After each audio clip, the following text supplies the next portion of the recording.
Hello, my name's Stuart. I'm currently uploading various vinyl recordings on my channel.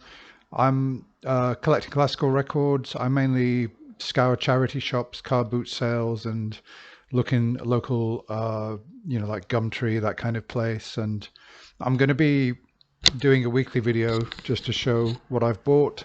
You might find it interesting. I also was a classical record dealer for about 10 years. From 1992 to about 2002. I got out of the business for various reasons. I got a lot of stories to tell about that, which I will do. But for now, I'm going to show you what I bought from the charity shop. So I'm not, excuse me, I'm not dealing in records at the moment. But of course, I am on the lookout for anything that's valuable that could pay for my hobby, because effectively, I divorced, I don't know, 2 years ago, and I've started listening to records again. So I went over to CD, really, streaming, and I recently got a record player from a charity shop. It's really just a fairly cheap one, but it sort of rejuvenated my interest in vinyl. So without further ado, let's have a look and see what I bought today. I went into a shop locally, British Art Foundation, and fortunately they'd had something in. So I was able to go through. I found about 30 LPs I was interested in. I whittled them down to about 20 once I checked the condition. So I'll just go through them now. You can see what I've bought, and I'll say why I bought them. So first of all, this is Decca Eclipse label. It's Schumann Symphony No. 3 and Mendelssohn A Midsummer Night's Dream Overture, conducted by Raphael Frubeck de Burgos. Now, crucially, it's genuine stereo. A lot of these Eclipses use mono recordings, and they, excuse me, they electronically process them to produce fake stereo. I don't buy those. I stay away from those. This one is actually genuine stereo. So I think it must be from a SXL, from an early Decca SXL. So I'm really pleased with that one. Looking forward to playing it. That cost me £2. I normally only pay £1 for records in charity shops, but you know, £2, I'm fairly satisfied with that. So the next one, okay, we've got a Philips record here, Stravinsky Petrushka with Colin Davis conducting. Now with Philips, because it's like a kind of Dutch company, a lot of collectors prefer Dutch pressings. This one is made in England, so it's not a Dutch pressing. It doesn't matter. I find Philips okay as a label. They've got very good artists, and so I'm pleased with that one. It's in really nice condition. I've got to get the labels off, of course. That's always annoying. But to get the labels off, if they won't come off easily, what I do is I wet them. I let them soak a bit, and then I'm able to peel it off. And then I can usually rub out the gum, the sticky stuff, you know, with a cloth or something like that, get it off and get it back into good condition. That jacket's in really nice condition. So, okay, moving on. I mean, that's Stravinsky. I'm not a Stravinsky fan, but I feel I need to listen to some more Stravinsky. So, I mean, in terms of what I choose, I'll try and explain along the way. So, yeah, Tchaikovsky Symphony No. 4, in my opinion, the best the Tchaikovsky Symphony. My favorite performance is the Mravinsky on Deutsche Grammophon, which, if I see it, I will certainly pick it up in any form I can. But this one I never heard before. It's Pierre Monteur. It's an RCA Gold Seal. It's in good condition. It was only £1. I'm looking forward to listening to that. Keep going. We've got, here we are, Stravinsky Rite of Spring. That's something that any record collector should have. Okay, it's Deutsche Grammophon. There are some great Rite of Spring. I think the Ansame on SXL 2000 is an outstanding one. But I haven't got the Rite of Spring, and I'm predominantly buying these just to listen to, not to sell them on. So I'm looking to build my collection back up. And yeah, so that one, it's a Michael Tilson Thomas. I actually like 80s LPs. This one looks like early 80s because they tend to be in fairly good condition. They're obviously newer and relatively little played because a lot of people disposed of their LP collections when CD arrived. Consequently, they didn't play their 80s LPs as much as they might have done. So that one's in really nice condition as well. The jacket looks almost brand new. So yeah, that's a good one. Of course, I know the Rite of Spring, great piece of music. Here we are, Ravel's Bolero. I haven't got Bolero. I do like the piece. and it's got some other pieces on it: La Valse, Pavane pour un enfant défunt. It's Lauryn Mazel, great conductor, and it's EMI Eminence, which is a budget label of EMI, reissue label.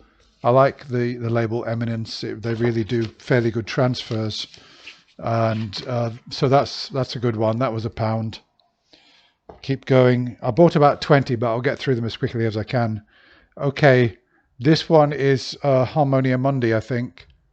Schwann Musica Mundi. Now, what is it? I picked this up. I just saw that it's Paganini, Dragonetti. Never heard of Dragonetti, but Gary Carr, contrabass. What is contrabass? Is that a viola or is it a cello? Double bass. Oh, double bass. Oh my God. I can't believe I bought this. Double bass. I'd never really take the double bass seriously as an instrument, but it looked unusual. Okay, it's £2, but because it's Harmonia Mundi, I've never seen anything like that before. I didn't even know that Paganini had written anything for double bass. Oh, it's from Moses Variations, Fantasy on Moses. So transcribed from violin, probably. Yeah, so I like these German labels. Let's have a look at the center label. You know, I like these Germans. This is in lovely condition. You can see that. It's really, I think that is good. That is a good record.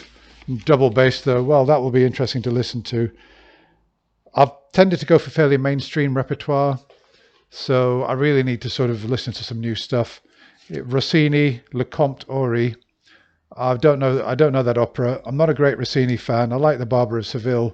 I like his overtures, but this is Glyndebourne, and the record's in virtually mint condition. Recorded 1956. It is mono, so well, I don't know. It was only £1. It's a gatefold in superb condition, so I decided to buy that. Let's see. Keep going. Yep, music for clarinet and piano. Tia King and Clifford Benson. It's got the Stanford Sonata, Ferguson 4 short pieces, Finzi bagatelles, Hurlston 4 characteristic pieces. It looks really interesting. I love Hyperion as a label, another 80s record. And I mean, this one was £2. It's got a beautiful picture on the front. I'm not sure who the artist is. Let's see, sleeve design. No, who's the artist? Let's see. No, it doesn't really say. Wait a minute. Oh yeah, the sleeve illustration is Greta Bridge by John Sell Cotman, a Norwich-born artist who produced some of the finest English landscape paintings in the early 19th century. Yeah, that is a beautiful cover. But of course, I'm interested in these for the music, for the sound quality. I love the sound of vinyl. I know what they do in the mastering process with vinyl. I know that they compress the treble down a bit and the bass they change, because otherwise the stylus will be bouncing around in the grooves and it won't hold the groove. I know that, but it doesn't matter. I don't know, for some reason vinyl still sounds better than the other formats as far as I'm concerned. Much better. So keep going. Schubert, Great C Major Symphony. We've got Joachim conducting the Bavarian Symphony Orchestra. This is the kind of symphony I like to have several. It's one of my favorite symphonies. I like to have several versions. I've never heard this one by Joachim. I'm really looking forward to listening to it. It's on Contour, which I think is a good budget label. It says here, recording from Deutsche Grammophon Catalogue, product of the Pickwick Company. Okay, so yeah, looking forward to listening to that. That was just £1.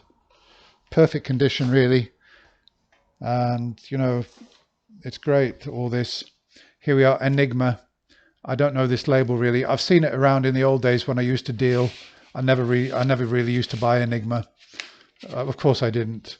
Brahms Clarinet Trio in A minor with the Gabriella Ensemble. We got the Weber Grand Duo Concertante. Keith Puddy clarinet and Ian Brown piano. It sounds interesting. So when was that recorded? 1976. Yeah, so I'm really looking forward to listening to that one. I'll keep going. We're nearly there, actually. So we got the Alpine Symphony, one of the great works by Richard Strauss. I just had to have that. Rudolf Kemp, it should be really good. The RPO. That's on a gold seal. So that should be really good. Actually, it tells you who the recording engineer here is. Kenneth E. Wilkinson. Have you any of you ever heard of Kenneth E. Wilkinson? I know that RCA made some great recordings. They really did. But it's really good of them to say who the recording engineer is. We got another RCA gold seal. Recording engineers Bernard Kevill and Ernest Ulrich. I don't know who they are. So we've got Bartók Piano Concertos 1 and 3. I don't know these works, but I think I should know them. Serkin is playing, Peter Serkin. Sergei Ozawa, Chicago Symphony Orchestra. So that should be good as well. I've got some great listening ahead of me. Yeah, I know I can listen to it all on YouTube. I can listen to it all on Spotify. I know that. But since I started listening to records again, suddenly I'm listening to lots more music than I have been doing on streaming or, you know, CDs or whatever. Suddenly I'm wanting to listen to records because they just sound so good. Chevron, another budget label, Grieg Piano Concerto, and Schumann. I've got the Grieg Piano Concerto with Curzon. I picked it up on a Jubilee Decca, which is really fantastic, paired with the Tchaikovsky Piano Concerto No. 1. But this, I got it for the Schumann really, because I love the Schumann Concerto. And it's Shura Cherkassky playing with Adrian Bolt conducting. That sounds to me like it's probably from an EMI. It doesn't say here. Let's see if it says on the label. Is this an EMI reissue on Chevron on a budget label? Let's see. There's the label, by the way. Let's see. What does it say? Copyright Chevron Records. Well, I don't know. I don't know the history of Chevron. If any of you know any information about Chevron, it'd be, be interesting to hear. But that's probably a good one to listen to. Okay, getting there. Here we are, Defier. I really like Defier. Love the Magician and the Three-Cornered Hat with Victoria de Los Angeles and Giuliani. Well, that is obviously from a SAX, I think, from a Columbia. So is that Eminence or what is it?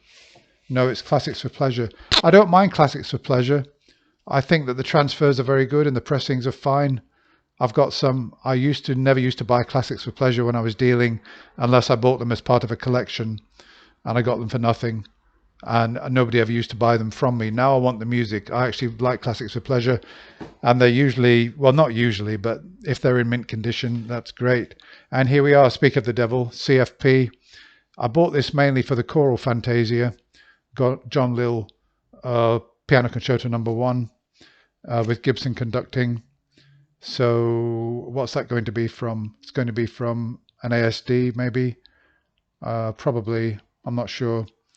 So Scottish National Orchestra, I'm not sure about that one, unless they made it specifically for this, for Classics for Pleasure, did they? When was the recording date? Let's have a quick look at the label to see if it will tell us. There we are, it's a Classics for Pleasure, 1975. So yeah, maybe this was made for Classics for Pleasure, I'm not too sure. I'm sure some of you guys may have some info.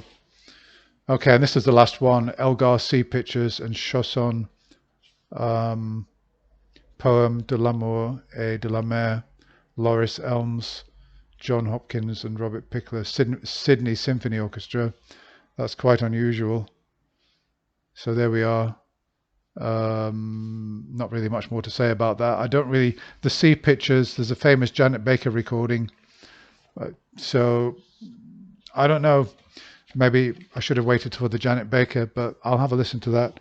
Okay, so that's it. That's what I bought. I spent about 18, 19, 20 pounds on those.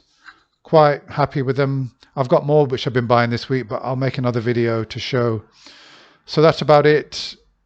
Let me know. Yeah, so I'm building up my collection and I'll be making a video every week. I'm also going to be making a video to tell you about the years when I was a record dealer in the 90s. I was probably one of the top 5 classical record dealers in the UK in the 90s. And I mean, just to give you an idea of, how many records I had, I think in 1996, a Japanese record dealer visited my house, and I had 2 rooms completely full of records, well organized. I used to have a stock of about 10 to 15,000. And this Japanese dealer spent £18,000 over 2 days, and he paid me in brand new £20 notes.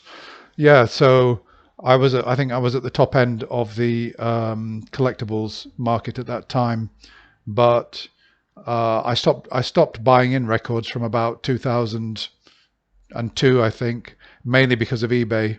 I found that collectors were selling their own records, and my edge was always my knowledge. It still is my edge, I suppose. But I mean, there are collectors out there trying to sell their records for too much.